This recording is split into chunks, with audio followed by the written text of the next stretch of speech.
Hi, everyone. I'm Becky Freemal with your ValleyStar Marketing and Communication team. And again, with me, Lynda McNutt Foster with Cortex Leadership Consulting. Lynda, how are you doing? I am doing fantastic. I'm actually doing better than I deserve. Things are, a lot of people are having a lot of hard times, and we have a quiet house and work that was a lot virtual before. So I'm grateful, and I count my blessings every day, honestly, that we're well, we're safe, we're healthy, and that we have amazing people to work with like you and your leadership team. Well, thank you. Go on. No, I'm just kidding. I totally get it. I just was talking to a vendor today, well, via email, and she's like, how are you doing with all this craziness? And I'm like, I'm okay, because when you watch the news and you see how bad it is for so many people, it's heartbreaking. And I think, wow, I'm lucky. If the only thing I have to complain about is the fact that I feel isolated from some people, I think I'm doing just fine. Yeah, absolutely. That leads us into my first question. One of the things that we thought we could help ValleyStar with was talking about that whole working and having that feeling of loneliness and isolation as these days go on and on. Sure, people do have it worse, but it doesn't mean that you don't deserve to care for yourself. And some people really are having a hard time with isolation. So when you're talking about work and trying to just be productive and get through the day, one of the things that I always think is really interesting that you talk about is that whole being creative with your communication. And into that for us.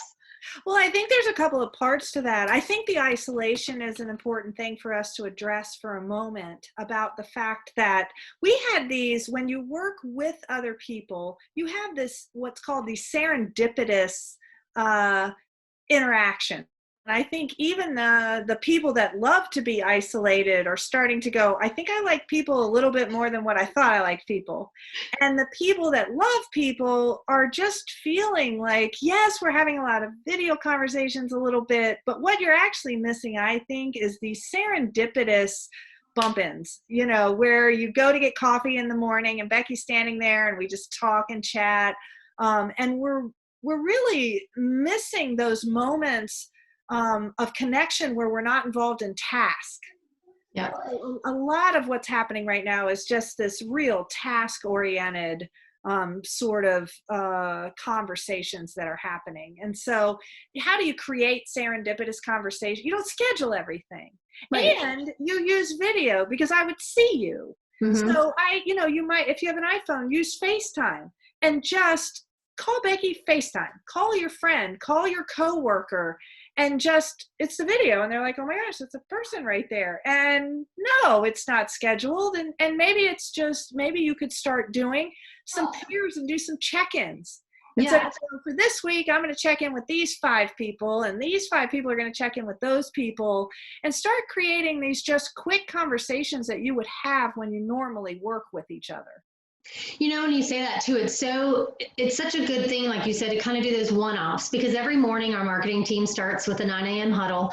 We just do a quick video conference so we can see each other and talk. We try to start with, what one good thing happened to you in the last 24 hours, or what do you have to look forward to, just so we kind of talk about something positive and just something other than work, just for a few minutes. But then I also use it, you're right, like throughout the day, and it feels good. Like Stephanie, who's on my, a colleague of mine on the marketing team, she and I will just grab the phone and do a quick FaceTime and be like, hey, what's up? How you doing? Are you hanging in there? And, what's going on? And it feels good. It might just be 3-4 minutes of conversation, but then you're like, and then you sit it down and you go on your way. Set a time for, we all need to vent. All of us need to vent. Sometimes it's like a steam pot and you get information and your head just explodes. Yeah. Just set a time on that. Say, hey, I want to take 2 minutes. Do you mind if I vent for 2 minutes? And count yourself and go, okay, I'm just not even going to worry about what I'm saying or how I'm saying it or anything for 2 minutes. Okay, done, out. Right. Time your venting, because we can really tend to get into that longer than what is healthy. Is what Absolutely. I know that can happen easily. Speaking of venting, I think one of the things a lot of people are venting about right now is the fact that they are now working really close and tight spaces with people people that they're used to saying, bye, honey, I love you. See you at dinner time. And then you all separate for your work day. But now you're side by side. I'm having a video conference. You need to stop. I need to hear, hey, you're taking the bandwidth. My internet's, not looking so hot. I mean, there's a lot going on. So how do you navigate compromise? Because there's a lot of that needing to happen right now. Yeah, and I think it's the same way, like what I'm about to tell you that's very effective is good with your work, the people you work with, at any time, actually, people you live with. So this is really good technique to get your kids to get used to. And it's basically setting some, we call them rules of engagement. Mm-hmm. And so you sort of sit down and go, what are my non-negotiables? Like, hey, when I'm on a work call, I really need there to be complete silence. I'm fine if I'm just working but I have to have complete silence because I can't concentrate. Hey, I know with anybody who knows, my husband that works at Cortex Leadership, he's the opposite. And that man needs some isolation every day from me. He needs some escape. He needs an hour or two where there is no Lynda involved in his life and he is doing whatever he wants. And that is non-negotiable.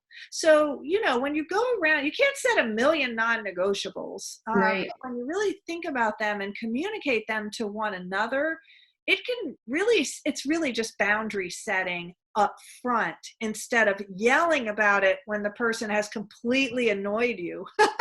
Now you're communicating about it in this anxious, angry state, and it's probably not going to go as well as had you talked to each other up front. Right, absolutely. And finally, I wanted to kind of wrap this up talking about that the importance, and it's so is important to me at least, is remaining curious, and listening to understand opposed to just listening to reply, and the body language, tone, words, ratio that you always talk about. Talk about the importance of those. Yeah, so in communication, the first thing to realize is 7% of the meaning that we take back from a conversation is from your words.